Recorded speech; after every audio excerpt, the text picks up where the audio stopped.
I gave it 110%, but I still failed. How do you come back from that? This is what I wish somebody would have told me.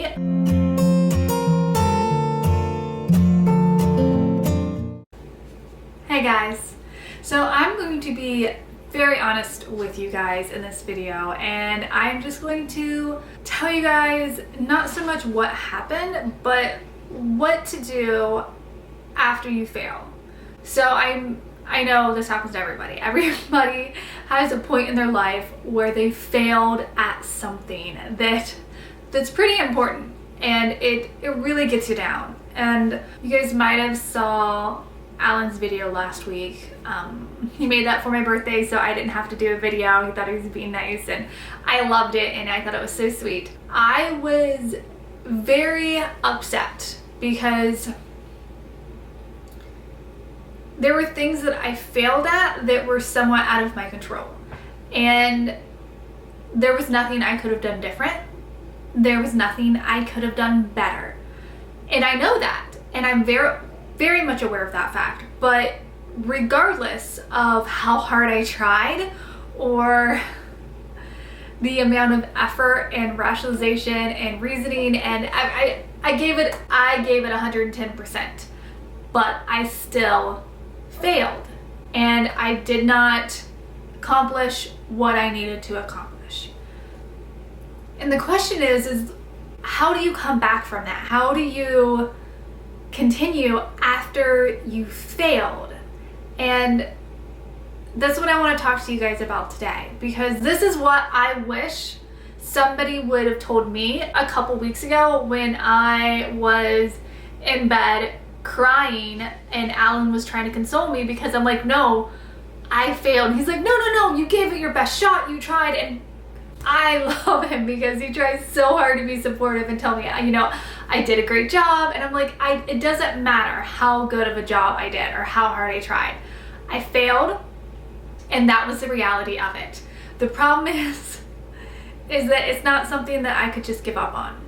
It's not something that giving up on is optional, because it's about my kids, and no matter how many times I fail, I have to keep trying because it's what's best for them. And that motivates me to continue. So it's not about failing, it's about what you do after you fail. And what I wish somebody just would have reminded me, what I wanted to hear in those moments right after failing, was that yes, you may have failed at this one thing, but it doesn't make you a failure. It doesn't mean that the journey is over. That I know it's cheesy, but you may have lost the battle, but you didn't lose the war. And when you're fighting for your kids or for something important, it's hard to remember that when you do lose a battle and you do fail, that's not always the end. And in that day, in those moments, I had no other options. I had nothing else that I could do. I had tried everything that there was to try, so I did the only thing I could do.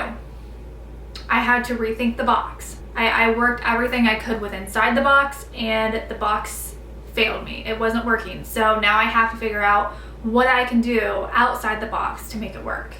And I immediately came up with every reason why it wouldn't work, everything that couldn't work.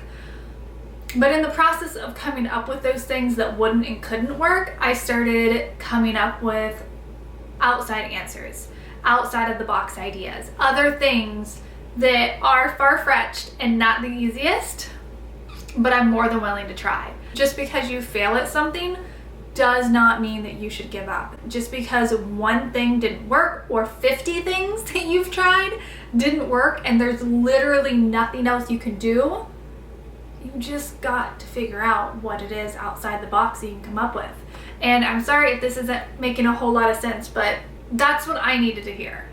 And I'm hoping that if this video helps one more person out there, one more mom that is fighting to get their kids what they deserve and get their kids the help that they need, I'm hoping that this video reaches one person and tells them that just because you failed doesn't make you a failure. And just because you failed at one thing, it doesn't mean that you have to give up.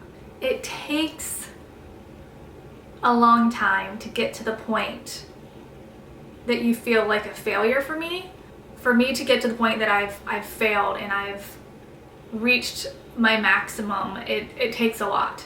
But I also know that giving up is not an option. And when you know that you can't give up, you force your brain to start thinking of other things that you can try. Who else can you talk to? Who else can you consult with? Who else might know an answer that you don't? Who else knows more about this subject? What kind of outside the box answers can you come up with to get a different result? And that's the point that we're at. I've came up with some different answers that may or may not get us where we need to go. But I know I'm trying. I just really know that, as moms, as a special need mom, as a neurodiverse mom who has neurodiverse children, each with their own needs, I know the struggles that we go through are so real. It's just one of those things you can't give up. Just start making lists. Start crossing off lists. Start searching. Start talking to people. Start going on those horrible Facebook groups that have nothing nice to say to try to come up with at least one answer that might work for you. Just because you failed doesn't mean that you should give up. And just because it's hard and it seems impossible doesn't mean that there's not another answer out there.